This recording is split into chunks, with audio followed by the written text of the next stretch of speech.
বিসমিল্লাহির রহমানির রহিম।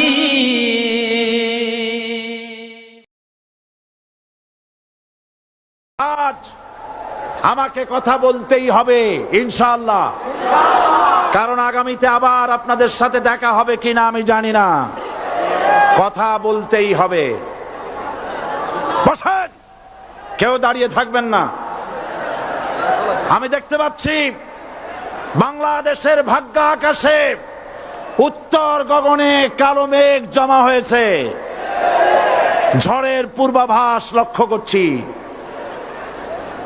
যদি মোকাবেলা করতে না পারেন সক্ষম ভাবে, এমন অন্ধকার গাঢ় কালো অমাবস্যার রাত আসতে পারে যার সুবে সাদেক হওয়া অসম্ভব। সুতরাং আপনারা কি কাপুরুষের মতো কাফের মুশরিকদের গোলামি করে মরতে চান? বিড়ালের মতো 500 বছর বেঁচে থাকার কোনো লাভ নাই। সিংহের মতো 1 ঘন্টা বাঁচতে চাই। আমাদেরকে বলা হয় সাম্প্রদায়িক উস্কানিমূলক কথা নাকি আমি বলি। পত্রপত্রিকা দিছে না তারা? সাম্প্রদায়িক উস্কানি কথা, সাম্প্রদায়িক উস্কানিমূলক কথা বলি। সেই জন্যই বোধহয় শত শত মুসলিম আমাদের কাছে এসে মুসলমান হয়। মানুষে আর বোকা বানানো যাবে না। যাবে কি? আর বোকা বানানো যাবে? তারপর বলছে কি? এরপরে বলছে আমাকে বলছে রাজাকার। শুনে রাখো চট্টগ্রামের লক্ষ লক্ষ জনতা, পার্লামেন্টে যখন আমাকে এই কথা বলা হয়েছিল, আমার পার্লামেন্টের কলিগ জাফরুল্লাহ চৌধুরী সাহেব বসে আছেন এখানে। হ্যাঁ, জাফরুল ইসলাম চৌধুরী বসে আছেন পাশে। প্রধানমন্ত্রী সুদ্ধা, অন্তত 3 শতাধিক পার্লামেন্টের সম্মানিত সদস্যরা সেদিন বসা। 1997 সনের বাজেট বক্তৃতা যখন আমি করতেছিলাম, ডক্টর কুদরতে খোদা, নাম রাখছে কুদরতে খোদা, আসলে গজবে খোদা। এ লোকটি নাস্তিক, ইসলামের চূড়ান্ত দুশমন। তার প্রণীত শিক্ষা ব্যবস্থার যখন সমালোচনা করছিলাম, ট্রেজারি বেঞ্চ থেকে আমাকে বলা হলো রাজাকার।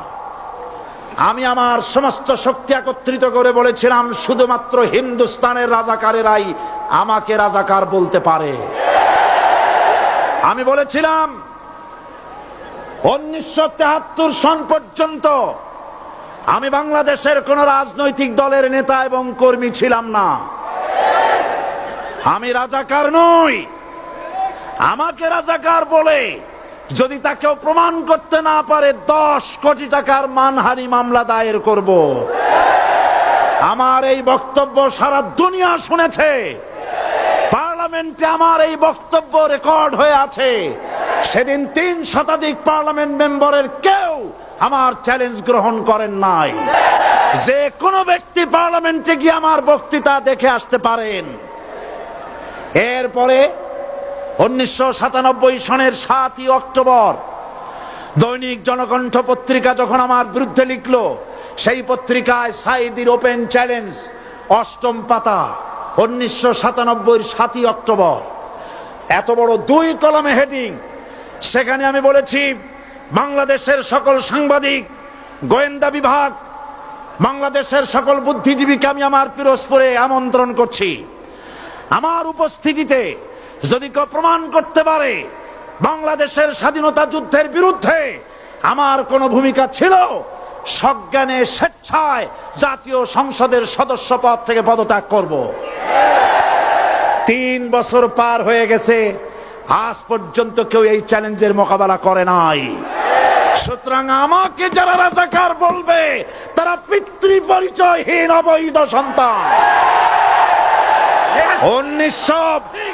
1971 সনের, শোনো মুসলমানেরা, 1971 সনের কোন কাদা সাইদির গায়ে লাগে নাই। আমাকে রাজাকার বলে জনগণ থেকে বিচ্ছিন্ন করবা, জনগণ থেকে আমারে বিচ্ছিন্ন করা যাবে না। কারণ এই জনগণ আমার জন্য আসে না, এই জনগণ আসে আল্লাহর কোরআনের জন্য।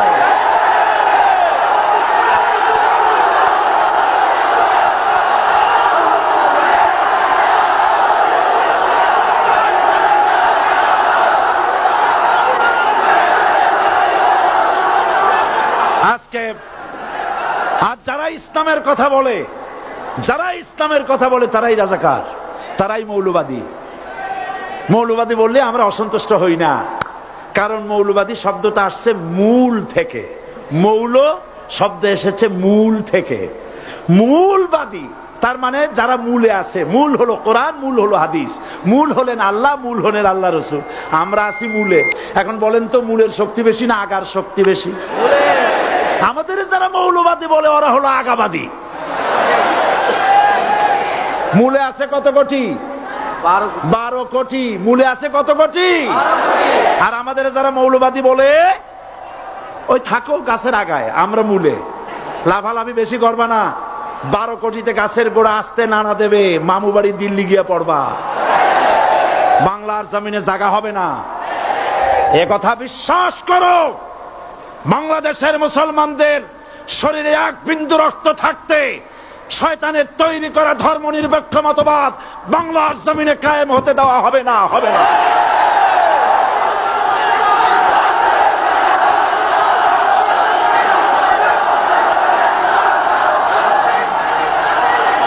রাসূল করিম সাল্লাল্লাহু আলাইহি ওয়াসাল্লাম কোরআন প্রতিষ্ঠার জন্য আন্দোলন করেছিলেন। আয়াতুল কুরসি আমাদের সে কথাই শিখেছে। আল্লাহ রাব্বুল আলামিন বলেন, আল্লাহু লা ইলাহা ইল্লা হুয়াল হাইয়ুল কাইয়্যুম। প্রাণ খুলে পড়েন, আল্লাহু লা ইলাহা ইল্লা হুয়াল হাইয়ুল কাইয়্যুম। আল্লাহ হচ্ছেন তিনি যিনি ছাড়া কোনো ইলাহ নাই, আইনদাতা নাই, বিধানদাতা নাই। আমরা মানুষের তৈরি করা আইন মানি না। 12 কোটি মুসলমানের দেশে আইন তৈরি করবে মানুষ, আমরা মানব না।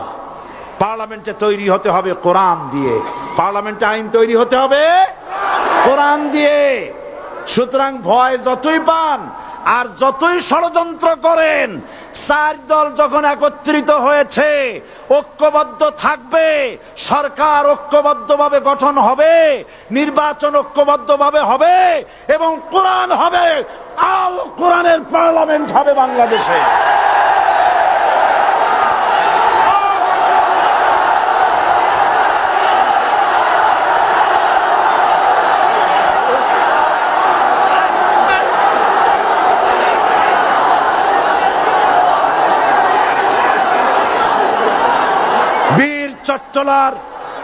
বীর চট্টলার মুসলমানেরা, বীর চট্টলার মুসলমানেরা স্বাধীনতার ঘোষণা এই চট্টগ্রাম থেকে স্বাধীনতার মহান ঘোষক প্রেসিডেন্ট জিয়াউর রহমান সাহেব দিয়েছিলেন। এই চট্টগ্রাম থেকেই ইসলামী রাষ্ট্রের ঘোষণা হবে।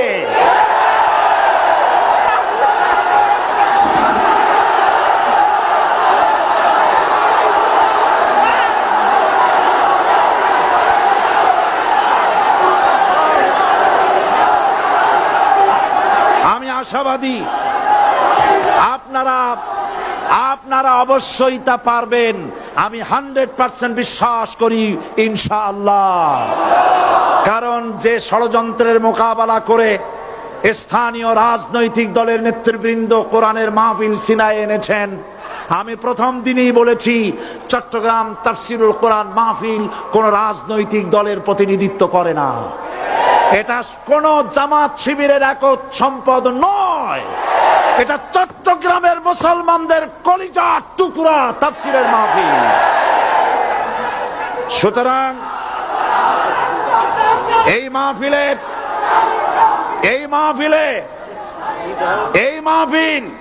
চট্টগ্রামে থাকবে ইনশাআল্লাহ কিয়ামত পর্যন্ত। 144 ধারা 288 হয়ে গেছে, ষড়যন্ত্র পায় পায় চলে গেছে। আমি ওই সব ছেলেদের বলি, সরকারি দলের ছাত্র হইয়া মুসলমানদের বিপক্ষে যাইও না। এদেশের ভাগ হয়ে